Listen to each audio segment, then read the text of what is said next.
বিসমিল্লাহির রাহমানির রাহিম। ধর্ম কি শুধু লেবাসে? মুখে দাড়ি বা অঙ্গে সাধুর পোশাক দেখে আমরা অনেক সময় ধার্মিকতা বিচার করি। কিন্তু প্রকৃত ধর্ম স্বার্থে নয়, ত্যাগে, ভোগবিলাসে নয়, সত্যে। সত্যিকারের মানুষ সেই যে নিজের স্বার্থ ত্যাগ করে সত্যের পথে দাঁড়ায়। নিজেকে না চিনে বিশ্ব পরিচালনা করতে চাইলে সত্য হারিয়ে যায়। লাশরিকে ঈমান হল না, করছ সত্যের সর্বনাশ। সত্যকে বুঝতে হলে বিবেককে জাগাতে হবে। কারণ সত্যের আলো মানুষকে পথ দেখানোর জন্য আল্লাহ পাঠিয়েছেন নবী ও অলিদের।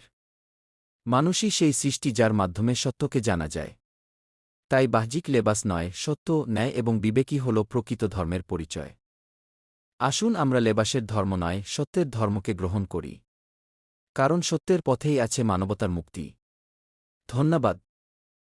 বিসমিল্লাহির রাহমানির রাহিম। সত্যের পথে জাগরণ। মানবতার জন্য সত্যের পথে আমাদের এই বিশেষ আহ্বান।